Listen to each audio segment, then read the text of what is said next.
नमस्ते दोस्तों। मैं हूं अंकित कानोडिया और मेरे साथ है शिवम शाह। हम दोनों smart Singh services investment advisory से बिलोंग करते हैं। And welcome to the fifth episode of beyond the balance sheet. सबसे पहले फिफ्थ एपिसोड जाने के पहले मैं फिर से शुक्रिया बोलना चाहूंगा हमारे व्यूअर्स को, जिन्होंने हमारा फोर्थ एपिसोड जो एक अलग टॉपिक पे था, फायर या फाइनेंशियल इंडिपेंडेंस रिटायरमेंट अर्ली, तो उस पे भी हमें काफी अच्छे कमेंट्स मिले, काफी प्रोत्साहन मिला हमको। तो हमारी आशा यही है कि हम रेगुलरली इस तरह की वीडियोस पे के थ्रू आप लोगों को अलग अलग टॉपिक्स पे हर वीक शेयर करते रहे कुछ ना कुछ। तो आइए इस फिफ्थ एपिसोड में हम बात करेंगे मार्केट रिलेटेड कंपनीज की। सबसे पहले कंपनीज की बात करने के पहले, आप सब देख रहे हो कि पिछले कुछ वीक से मार्केट की हालत थोड़ी खराब है। जनरली एक ब्रॉडर मार्केट में एक जनरल सेंटिमेंट वीक बना हुआ है। काफी स्टॉक्स गिर चुके हैं। इनफैक्ट अगर आप निफ्टी 50 या बीएसई सेंसेक्स के बाहर जाके देखो तो काफी सारे स्टॉक्स हैं जिनमें गिरावट काफी बड़ी आई है। लेकिन हमारा मानना यह है कि स्पेसिफिकली फॉर इंडिविजुअल इन्वेस्टर्स, आप, मैं, शिवम, हम जैसे लोगों के लिए ज्यादा जरूरी यह है कि हम लोग इंडिविजुअल स्टॉक्स, इंडिविजुअल कंपनीज पे ज्यादा फोकस करें, क्योंकि मार्केट बहुत बड़ा है। आपका फोकस हमेशा ये होना चाहिए कि मैं और कैसी कंपनी ऐसी खोजूं जिसमें मेरे रिटर्न्स अच्छे आ सके, इसमें वैल्यूएशन कंफर्ट अच्छा है, इसमें ग्रोथ प्रोस्पेक्ट्स ज्यादा है, रिस्क रिवॉर्ड बेसिस पे कौन से स्टॉक। अगर आप ऐसे समय में जब मार्केट गिर रहा होता है, आप अपने आप को सिर्फ और सिर्फ मैक्रो या ग्लोबल न्यूज या ये सब से घेर लोगे, या फिर जो मैक्रो एक्सपर्ट्स है उनके बारे में ज्यादा सुनोगे। मैं मैक्रो से मुझे कोई प्रॉब्लम नहीं है, बट मैं बोल रहा हूँ जब आप ओवर ऐसे न्यूज से बहुत ज्यादा इन्फ्लुएंस हो जाते हो ना, तो आप मेन काम से कहीं ना कहीं डाइग्रेस हो जाते हो। और मेन काम एक इन्वेस्टर का यही है कि कैसे अच्छी कंपनीज को खोजना और उसमें इन्वेस्ट करना। राइट। सो आज हम लोग बात करने वाले हैं दो कंपनी की, एक लार्ज कैप और एक माइक्रो कैप। इसलिए कि ऐसे टाइम पे रादर देन पैनिक करो, आप अच्छी कंपनीज को खोजो, अच्छी कंपनीज को रिसर्च करो। That will benefit you more in the long run than panicking during the time of stock market falls. ठीक है। तो हम बात करेंगे एक 100 पेज, 100+ पेज का एक रिपोर्ट निकाला था अरिहंत कैपिटल ने, जिसका टाइटल उन्होंने रखा था rising from the ashes, Phoenix rising from the ashes. ठीक है। उसमें रिसर्जेंट स्टॉक्स के नाम पे उन्होंने 20 स्टॉक्स की चर्चा की थी। उस 20 स्टॉक्स में हमने दो स्टॉक्स को चुना है। पहले मैं डिस्क्लेमर दे देता हूं, ना ही हम लोग उन स्टॉक्स में इन्वेस्टेड है और ना ही इसको आप रिकमेंडेशन की तरह समझना। बट दो स्टॉक को हम लोग डिटेल में कवर करेंगे, जिससे एक आपको आइडिया हो जाए कि हम लोग क्या बोलना चाहते हैं इन कंपनीज के बारे में। And even though whether you invest और नॉट, आप इसके थ्रू शायद आप वो रिपोर्ट को डिटेल में पढ़ो, आपको कोई और कंपनीज भी अच्छी लग सकती है, या फिर उस रिपोर्ट के बावजूद भी आप कुछ और कंपनीज को भी ट्रैक कर सकते हो जहां पे आपको कुछ ऐसे इन्वेस्टमेंट्स के अपॉर्चुनिटी मिल जाए। क्योंकि ऐसे टाइम पे अपने वॉच लिस्ट, अपने पोर्टफोलियो लिस्ट को देखना बहुत जरूरी है, जो अक्सर लोग मैक्रो इवेंट्स और मैक्रो न्यूज के कारण भूल जाते हैं। तो चलिए फिर स्टार्ट करते हैं। तो शिवम, स्टार्ट करें। Yes, let's okay. Start. Okay, तो पहले स्टार्ट करूंगा मैं एक लार्ज कैप कंपनी से। और मुझे ज्यादा बताने की जरूरत नहीं है, क्योंकि आप सबको ही जानते हो। अगर आप इन्वेस्टर नहीं भी हो तो भी मेरी गारंटी है कि आप जानते हो इस कंपनी को, और इस कंपनी का नाम है डी मार्ट। डी मार्ट, या कि Avenue Supermarket. Now when we discuss D Mart, पहले आप ये समझिए कि डी मार्ट स्टार्ट हुई थी 2002 में, एक सिंगल स्टोर मुंबई के पोवई में। वहां से लेके आज क्लोज टू 400 स्टोर्स उनके हो गए हैं। 387 या 388, मतलब क्लोज टू 400 स्टोर्स उनके हो गए इंडिया में। इस कंपनी को फाउंड किया था मिस्टर राधा कृष्ण दमानी, जो एक बहुत ही लेजेंडरी इन्वेस्टर है। और आप, there is a high chance कि मेरे बोलने के पहले से ही आप उनके बारे में बहुत जानते हो और आपने काफी स्टडी कर रखी होगी। लेकिन मैं उनकी एक पर्टिकुलर स्ट्रेटेजी के बारे में जरूर बताना चाहूंगा जो उन्होंने डीमार्ट में किया, जो उनको बहुत ही काम आया in the early years, and that is perfecting his business model first and then aggressively going for growth. तो मैं खाली आपको एक कंपैरिजन देता हूं कि डीमार्ट जिस समय स्टार्ट हुई थी उसी समय पैंटालून्स भी स्टार्ट हुई थी, बट पैंटालून्स बहुत ही फास्ट ग्रो कर रही थी। 2007-8 तक पैंटालून्स के इंडिया में मोर देन 200 स्टोर्स हो चुके थे, और DMart at that time had less than 10 stores. Initial 10 years में डीमार्ट के नंबर ऑफ स्टोर्स बहुत ही कम थे। मार्केट में फैंसी पैंटालून्स ज्यादा था क्योंकि लोग पैंटालून्स में ग्रोथ देखते थे। डीमार्ट ने क्या किया, 10 साल तक वेट किया, वॉच किया, अपने बिजनेस मॉडल को परफेक्ट किया, कस्टमर के नीड्स को समझा, प्रोडक्ट को जिधर जिधर जिधर जहां पे ट्वीक करना हो वो ट्वीक किया, और उसके बाद अग्रेसिवली फ्रॉम 2010 टू 2020-24 अभी तक देखोगे उन्होंने काफी स्पीड में एक्सपैंड करके मोर देन 350-380 स्टोर्स अब कर चुके हैं। लेकिन क्यों हम लोग बात कर रहे हैं phoenix rises from the ashes या रिसर्जेंट स्टॉक? प्रॉब्लम क्या हुई इस कंपनी में? इस कंपनी में प्रॉब्लम अगर मैं बोलना चाहूं तो 4-5 मेन प्रॉब्लम्स हुई। नंबर वन, अगर आप देखोगे कि आज से 1-1.5 साल पहले डीमार्ट का स्टॉक 300 टाइम्स अर्निंग्स पे ट्रेड करता था। So started the problem, main problem started with the valuation of the stock. अच्छी से अच्छी बिजनेस या ग्रेट से great business can also be a bad investment for you if you invest at the wrong price. ठीक है, अब 300 times earnings पे एक रिटेल बिजनेस को खरीदना कभी भी हम लोग रेकमेंड नहीं कर सकते। आज का भी अगर आप वैल्यूएशन देखोगे तो 88 टाइम्स अर्निंग्स आपको लगेगा कि बहुत ज्यादा है अभी भी, राइट? बट अपने वैल्यूएशन की बात बाद में करेंगे बाकी डिटेल में। लेकिन पहला पॉइंट यही था कि इनका वैल्यूएशन बहुत हाई था, और उसका मेन रीजन अगर आप मुझसे पूछो तो ये था, एक तो कंपनी कंटिन्यूअसली बहुत अच्छे रिजल्ट्स दे रही थी। कंटिन्यूअसली अगर आप उनके सेल्स और प्रॉफिट का ग्रोथ देखोगे, जब से वो लिस्ट हुई है मार्केट में, it is in excess of 25% CAGR से ग्रो कर रही है अपने सेल्स भी, और नॉट जस्ट सेल्स, प्रॉफिट तो उससे भी ज्यादा स्पीड में ग्रो हो रहे हैं जैसे उनको इकोनॉमीज ऑफ स्केल मिल रहा है। लेकिन दूसरा एक इंपॉर्टेंट पॉइंट ये था कि आज भी जब हम लोग ये वीडियो बना रहे हैं, डीमार्ट के प्रोमोटर्स 75% होल्ड करते हैं शेयर होल्डिंग। प्लस अगर आप DII और FII का होल्डिंग्स भी इसमें ऐड कर लो, जो ज्यादातर काफी लॉन्गर टर्म होल्ड करते हैं, तो पब्लिक की share holding apart from DII promoters and FII, public की शेयर होल्डिंग सिर्फ 7% है। तो इसका मतलब ये है कि जो मार्केट फ्लोट है, इतनी बड़ी 2 lakh crore plus market cap की कंपनी का market float is very little. उसके भी कारण कभी कभी क्या होता है कि कंपनी एक्सटेंडेड पीरियड तक हाई वैल्यूएशन पे ट्रेड करती है क्योंकि मार्केट पे वॉल्यूम्स है ही नहीं, राइट? तो ये पहली प्रॉब्लम थी कि हाई वैल्यूएशन। सेकंड प्रॉब्लम इनके साथ में ये थी कि इनका लास्ट अगर आप 1 साल का या 1.5 साल का परफॉर्मेंस देखोगे तो ग्रोथ नंबर्स कम होते जा रहे हैं। अगर आप इनका सेम सेल्स स्टोर्स ग्रोथ देखो तो वो जो एक टाइम पे डबल डिजिट पे हुआ करता था, आज मिड सिंगल डिजिट पे है। अगर आप इनका इनके 3 सेगमेंट है, पहला सेगमेंट है ग्रोसरीज, दूसरा सेगमेंट है personal items, and third segment is merchandise. तो इनका मर्चेंडाइज वाला जो सेगमेंट है that is the highest gross margin business. उसका आज से 1.5-2 साल पहले 27-28% कॉन्ट्रीब्यूशन था इनके टोटल रेवेन्यू में। That has come down to around 22-23।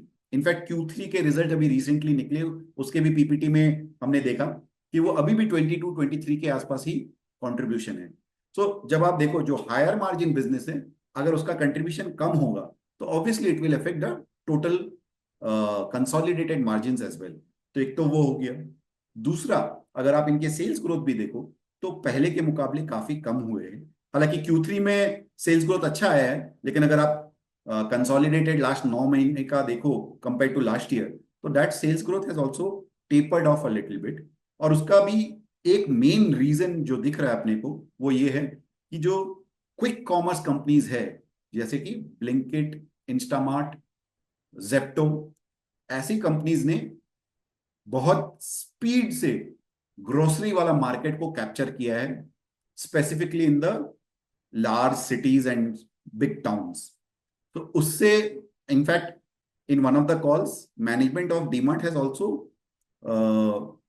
Accepted that कि हाँ ये एक बहुत बड़ा थ्रेट है and they are working on it कि कैसे इसको टैकल किया जा सकता है। बट ये एक बहुत बड़ा रिस्क है इनके केस में कि अगर ये क्विक कॉमर्स कंटिन्यूअसली बहुत अच्छा करे तो उसका एक बहुत बड़ा नुकसान झेलना पड़ेगा डीमार्ट जैसी कंपनी को। ठीक है ना।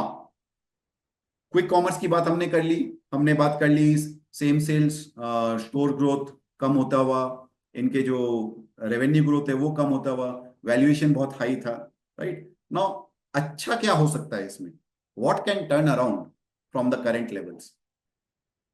जब हम लोग उसकी बात करें तो सबसे पहले हम लोग को समझना चाहिए कि बिजनेस का इनहेरेंट स्ट्रेंथ, जैसे हम लोग ये फ्रेज को काफी यूज करते हैं हमारे ब्लॉग्स में, हमारी राइटिंग्स में, जो है कि survive to thrive. DMart has survived for more than 22 years and it has not just survived, it has actually thrived. बहुत सारे रिटेलर्स आए गए, एक एक टाइम पे उनका फेज था ग्रोथ का, वो लोग ने ग्रो भी किया, लेकिन डीमार्ट के जैसा लॉन्ग हिस्ट्री किसी का भी मुझे नहीं दिखा जो continuously profitably 25% plus growth rate इतने लंबे समय तक दे पाया हो। Right, so that makes them worthy candidate to bounce back for the current from the current level. No, आप बोल सकते हो कि नहीं कैसे बाउंस बैक करेगी जब मार्केट को धीरे धीरे, या धीरे धीरे नहीं बोलना चाहिए, काफी तेजी से क्विक कॉमर्स वाली कंपनीज ये कर रही है, कैप्चर कर रही है। तो उसको लेके मैं एक पॉइंट बोलूंगा कि हम लोग हमेशा जो सामने हो रहा होता है उसको देख के इतने इन्फ्लुएंस हो जाते हैं कि हम फ्यूचर पे या थोड़ा लॉन्गर टर्म पे सोच नहीं पाते। अब आप एक चीज को समझिए, सबसे पहले ग्रो हुई ब्लिंकिट लास्ट 2 साल में। अब Blinkit is a part of Zomato which is a listed company. तो ब्लिंकिट अपने सारे डेटा जो भी इंपॉर्टेंट इंफॉर्मेशन है, because being a listed company उनको क्वार्टरली कॉन कॉल्स में सब कुछ शेयर करना पड़ता है, तो उनकी ग्रोथ सबके लिए विजिबल थी कि वो कितना ग्रो कर रही है।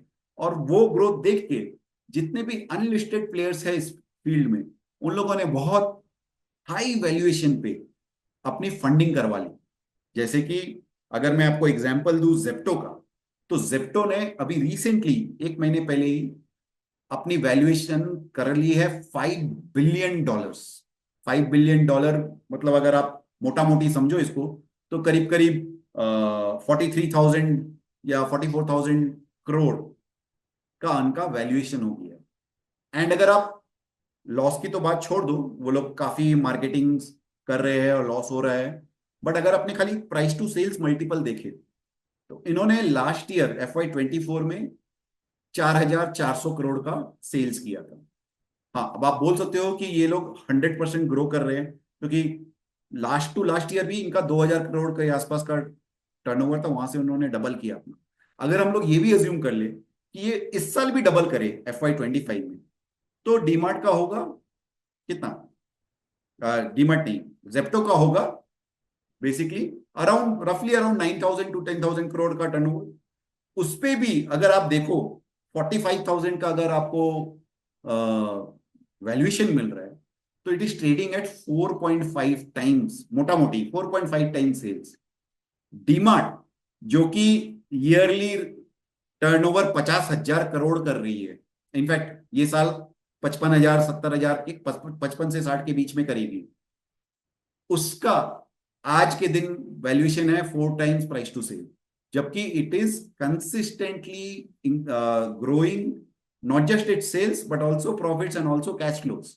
राइट, सो आप ये सोचो कि ये सब कंपनीज जो अभी आई है, यहां पे 4 कंपनी जो क्लियर कट दिखती है कंपटीशन पे, एक है ब्लिंकिट, एक है जेप्टो, एक है इंस्टामार्ट और एक है BB now which is BigBasket की जो क्विक सर्विस कंपनी है। ये चारों के बीच में इतना कट थ्रोट कंपटीशन है कि मेरे अनुसार या हमारे स्मार्ट सिंह सर्विसेज के अनुसार ये नेक्स्ट 2-3 साल इसमें कैश बर्न बहुत बड़ा होगा। और अगर डीमार्ट इस पीरियड को खाली सही तरीके से विथस्टैंड कर ले, अपने मार्केट शेयर बहुत ज्यादा गिरने ना दे, और अपने ग्रोथ लेवल्स को अगर बहुत ज्यादा बढ़ाए नहीं तो कम से कम इस 20 to 25% के लेवल पे भी रह जाए, तो then again after 3 to 4 years DMart can become a real winner. Because ये सब कंपनीज में जिस तरह की कट थ्रोट कॉम्पिटिशन हो रही है, there is a high chance कि इसमें सस्टेनेबल विनर निकलना बहुत मुश्किल होगा। ना ये सब जो भी मैं बोल रहा हूँ, ये सब प्रोजेक्शंस है या सोच है। 2 साल पहले मैंने कभी सोचा भी नहीं था कि ब्लिंकिट इतना फास्ट ग्रो कर लेगा। सिमिलरली ये सब कैसे प्ले आउट होगा वो तो समय ही बताएगा, मैं गारंटी के साथ तो नहीं बोल सकता। बट यहाँ पे अगर DMart which has a track record of producing consistent performance, if they manage to do that, तो वो लोग ये समय को आगे जाके 2-3 साल बाद जाके उनको वहां पे बेनिफिट मिलना चाहिए। So that is one. Other thing is कि जो डीमार्ट का अगर आप देखो कि जो ग्रोथ है वो ग्रोथ थोड़ा कम हुआ, लेकिन Q3 में ग्रोथ वापस बढ़ गया। तो Q3 का रिजल्ट अगर वो कंटिन्यूअसली मेंटेन कर ले Q4 में, नेक्स्ट ईयर के Q1 में, that will also be very helpful for them to sustain this revenue run rate. And उससे क्या होगा कि इन्वेस्टर्स लोगों का परसेप्शन अगेन ब्लिंकिट ब्लिंकिट या जेप्टो से हटके डीमार्ट पे वापस आ जाएगा। सो ये सब मेजर रीजन है।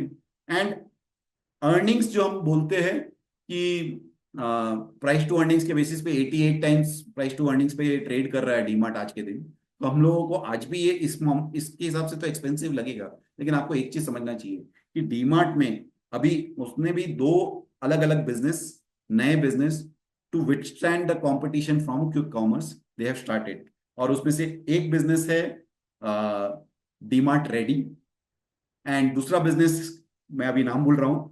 दूसरा बिजनेस है जिसमें वो छोटे छोटे फुलफिलमेंट स्टोर्स बनाते हैं। जो नॉर्मल डीमार्ट स्टोर्स होते हैं वो काफी बड़े होते हैं, बट बहुत सारे छोटी जगह है जहाँ पे बड़े स्टोर का पॉसिबिलिटीज नहीं होता है। इसीलिए वो वहाँ पे बहुत सारे छोटे छोटे स्टोर्स बना रही है, जिसमें जो एंड वहां पे फोकस सिर्फ वो एसेंशियल फूड के लिए या एसेंशियल आइटम्स के लिए रखते हैं, जिससे वहां की जो नॉर्मल पब्लिक है उनको उनका एसेंशियल नीड्स, उनको बहुत दूर पे जाके बड़े डीमार्ट स्टोर के लिए वेट ना करना पड़े, वो अपने घर के पास में ही ले सकें। तो ये जो दो इनिशिएटिव इनके हैं, दूसरा एक तो मैंने बता दिया फुलफिलमेंट स्टोर वाला, और जो डीमार्ट रेडी वाला जो है, इसमें क्या है कि ये they are already doing what the quick commerce companies are doing. The only difference is quick commerce company आपको 10 मिनट में लाके देती है, ये 5 से 6 घंटे में लाके देती है। तो हो सकता है कि ये इस पे इम्प्रूव करके ये 5-6 घंटे को और कम करके 1 घंटा या 30 मिनट में ले आए, तो they can also withstand the competition very well. Plus overall अगर आप देखोगे तो आज के दिन ये दोनों कंपनी जो दोनों नए बिजनेस जो इन्होंने स्टार्ट किए, ये दोनों लॉस मेकिंग है। सो इसमें काफी इन्वेस्टमेंट्स जा रहा है डीमार्ट का, and that is why the earnings of DMart is probably a little depressed. So अगर आप ये अर्निंग्स को थोड़ा नॉर्मलाइज करो, तो ये 88 टाइम्स प्राइस टू अर्निंग्स जो आपको रेशियो दिख रहा है वो थोड़ा और कम हो जाएगा, which makes it much more attractive from that perspective. So इसीलिए डीमार्ट एक ऐसी लार्ज कैप कंपनी है जो 2 लाख करोड़ मार्केट कैप होने के बावजूद आपको अपने वॉच लिस्ट में शायद रखनी चाहिए, और वॉच करना चाहिए कि उनका अगर रेवेन्यू रेट ऐसा ही इंप्रूव होता रहा जैसे Q3 में उन्होंने रेवेन्यू दिखाया है, और स्पेसिफिकली अगर उनके मर्चेंडाइज सेगमेंट का कंट्रीब्यूशन बढ़ते गया, जो अभी 20-22% पे आ गया, जो अगर बढ़ के अगर वापस से 27-28 जो उनका पहले चल रहा था उस पर चला जाए, सो ये अर्निंग्स को बहुत अच्छा ट्रिगर देगा। एंड आपको एक और चीज पे वॉच रखनी है, जो इनके जो नए दोनों इनिशिएटिव इन्होंने स्टार्ट किया है उस पे ये कैसा चल रही है। अगर आप ये 2-3-4 चीज पे सिर्फ फोकस करो, तो आप डीमार्ट के स्टॉक को बहुत अच्छे तरीके से वॉच कर पाओगे। एंड जब भी आपको समय राइट लगे, आप प्रोबेबली इन्वेस्ट भी कर सकते हो। बट हमारा इस वीडियो बनाने का कहीं पे भी रिकमेंडेशन का नहीं है। मैं फिर से डिस्क्लेमर दे देता हूँ कि मैं और शिवम हम लोग दोनों ही, और ना ही स्मार्ट सिंह ने कोई रिकमेंडेशन दिया है डीमार्ट के ऊपर। ये वीडियो हम लोग सिर्फ आपके लिए एजुकेशन पर्पज से ही बना रहे हैं। तो ये थी लार्ज कैप की बात। अब मैं शिवम को बोलूंगा कि उस माइक्रो कैप स्टॉक के बारे में भी बात करें, जो हमें लगता है कि काफी इंटरेस्टिंग है at this moment. Over to you Shivam. Thank you Ankit भाई। सो लाइक आपने काफ़ी डिटेल में और काफ़ी अच्छी तरीके से डीमार्ट के बिजनेस मॉडल के बारे में समझाया and like what went wrong and like क्या टर्न अराउंड हमें नज़र आ रहा है and similarly what we are looking at in Orient Bell is something to look for when it comes to the capital cycle playing out, right? So, Orient Bill, I think everybody knows business काफी simple है. So they are into like manufacturing and distribution of ceramics and tiles. Uh, इसमें इनका अभी like recently जो focus रहा है, which is क्या बोलते हैं on glazed vitrified tiles, which is like a premium segment यहाँ पर. Uh, तो this is the push which we are seeing that हम लोग भी like हमारे काफी viewers would be like aware how bullish we are on the premiumization thing given that जितना हमारा per capita income बढ़ता जाएगा like currently we are at about $2,500 and like we are on an upward trajectory, right? So this is something that will like play out and the company is probably playing on that as well. But अभी अगर हम लोग देखें कि company simple business में तो like involve है ही बट द सेम टाइम अगर हम लोग इंडस्ट्री की बात करें right so that has been like going through some sort of a churn right now हम लोग ने like I referred right now to capital cycle. So capital cycle क्या होता है कि लाइक बेसिकली जब एक प्रोडक्ट में या एक इंडस्ट्री में बहुत सारा रिटर्न्स बनता है so we see a lot of new players coming in which kind of then you know एक जो डिमांड सप्लाई का बैलेंस होता है उसको कंप्लीटली वो कर देता है. ओवर सप्लाई आ जाता है जब भी that creates problem for the entire industry and then excess is like then removed. So जो mean reversion आता है in terms of like players who could not keep up वो धीरे धीरे फिर like dissipate होना start हो जाते हैं जो हम लोग देख रहे हैं now.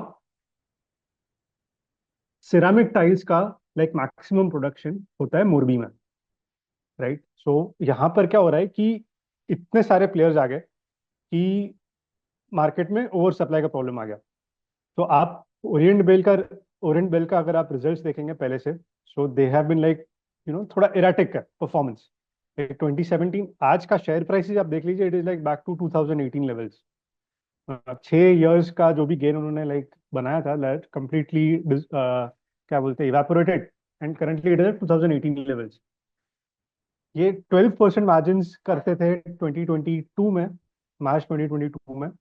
आज लाइक वो कुछ आई थिंक 1-2 साल पहले they were like just 0.5-0.6% margins I think in 2023. And then right now what we are seeing is some sort of a improvement specially अगर हम लोग लास्ट क्वार्टर की बात करें and that is what this report from Arihant has also highlighted. Now Morbi का case ऐसा है कि गिवन दैट लाइक यहाँ से सबसे ज्यादा प्रोडक्शन होता है सबसे ज्यादा एक्सपोर्ट भी होता है. तो मई 2024 में लाइक एक बहुत ही बड़ा झटका लगा था इस इंडस्ट्री को where in like America was suppose to introduce anti dumping duties यहाँ पर. So that again made the products a little uncompetitive and then August 2024 around like a lot of shutdowns, maintenance, and all these things also like happened, due to which what we saw is like a gradual improvement in the like pricing. But at the same time, अभी क्या है कि government is also like now cognizant. वहाँ के players are also like cognizant कि भाई अभी market में सप्लाई बहुत ज्यादा है and since export is also like hampered due to the wars that are going on. तो इनका जो फ्रेट कॉस्ट है that itself has gone up so much that इनका एक्सपोर्ट में भी they are not able to perform well. So a lot of mixtures came into place. At the same time, अभी आप देखें कि natural gas prices have also like shot up in last few years. And these are like coinciding with the geopolitical scenario post Russia's invasion in Ukraine. And then again, like last year also, like what we saw 2023 में, in the Middle East crisis. So Red Sea में जो problems आ रहे हैं, those are also like now reflected in the like margins of these companies. So Morbi में first of all एक तो over supply, anti-dumping duties by US, natural gas prices, because natural gas is a very key input raw material के form में towards making ceramic tiles. तो मतलब 25% of the operating cost जो आता है वो आपका नेचुरल गैस से आता है। सो थोड़ा भी इनपुट कॉस्ट में ऊपर नीचे होता है तो आप बिजनेस में इसका इम्पैक्ट देख सकते हैं। तो आज काफी ठीक है, like we have seen some correction as well in natural gas prices, but they are not to the levels expected. और आज ही आई थिंक हमारे लाइक हरदीप सिंह पुरी ने भी लाइक कहा है कि लाइक 26-27 में व्हेन वी कैन एक्सपेक्ट कि ऑयल नेचुरल गैस प्राइसेस वापस से सबसाइड हो। So definitely like next 1 year, 1.5 year is like, as far as the input prices are concerned, are going to be a little elevated. But all of this has like contributed in the underperformance of Orient Bill. आज हम लोग जो valuation देख रहे हैं, अगर आप P ratio देखें तो like it is like 628 times, but that is on depressed earnings. However, like when we look at price to sales, it is like just about above 0.5. तो डेफिनेटली यहाँ पर हम लोग देख सकते हैं कि लाइक थोड़ा टर्न अराउंड, जिस मतलब अभी तो हम लोग ने डिस्कस किया कि क्या क्या खराब हुआ इन द बिजनेस, बट अगर हम लोग टर्न अराउंड की बात करें लाइक इंडस्ट्री में भी, given that the players are cognizant of the fact कि यहाँ पर क्या बोलते हैं ओवर सप्लाई है, तो काफी सारी companies like because of under performance वहां पर भी ताला लग रहा है। So again some supply is getting cleared out. काफी सारी शटडाउन भी आई, शटडाउन एंड मेंटेनेंस है, because of is prices again like improved. So that was again a factor कि काफी सारे लोग अभी देख रहे हैं कि some sort of an improvement especially in like this particular quarter is expected कि margins might improve. On the front of क्या बोलते हैं बिजनेस, so इंडस्ट्री में there is still like supply headwinds being faced by these companies.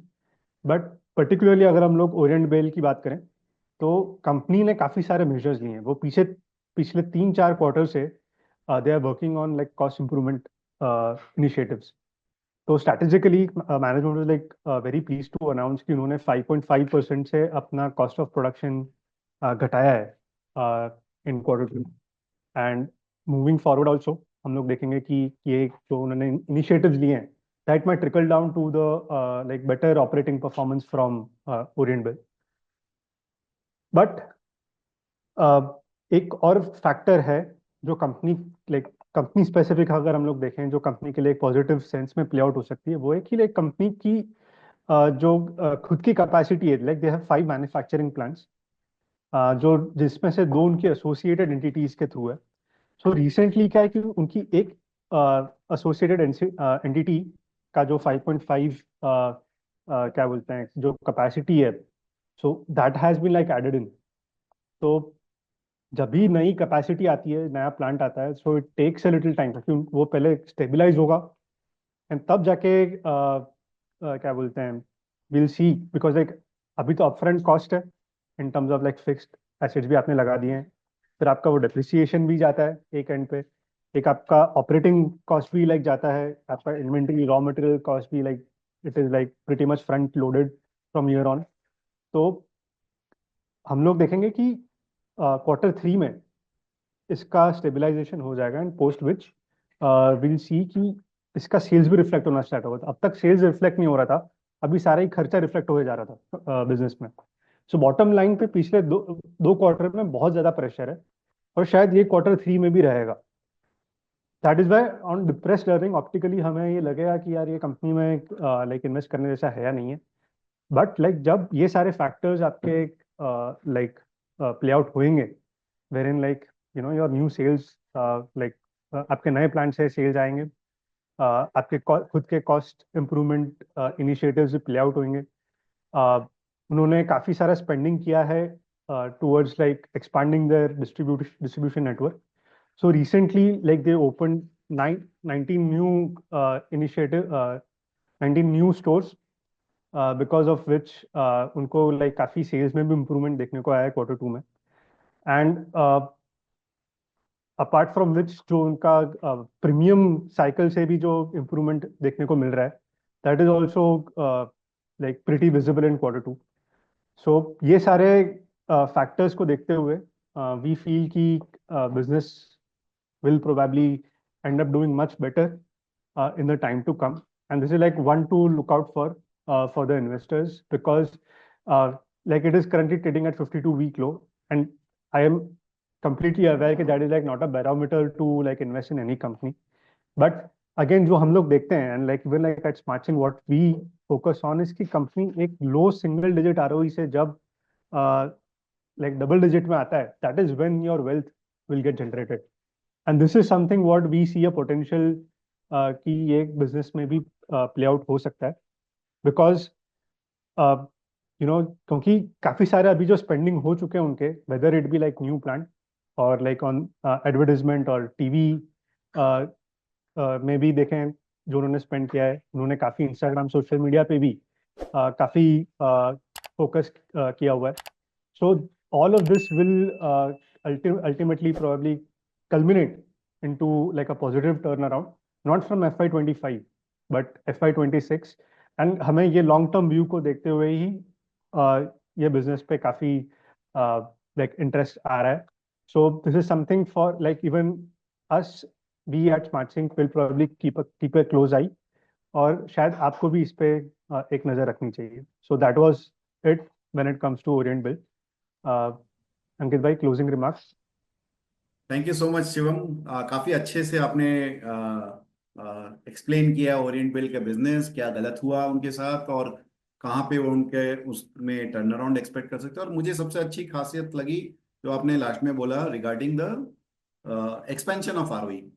हम लोग in general हम लोग जो बुकिश नॉलेज जो हमारे अंदर में है हमेशा look for companies which have high ROE, but most companies which have sustainable high ROE उनकी वैल्यूएशन बहुत हाई रहती है. तो जब आप फ्रेश इन्वेस्टमेंट करने का सोच रहे हो तो उस तरह की कंपनीज में इन्वेस्ट करना आपके लिए डिफिकल्ट हो जाता है. तो ये एक बहुत अच्छा मेंटल मॉडल आपके दिमाग में रख सकते हो आप कि जब कोई कंपनी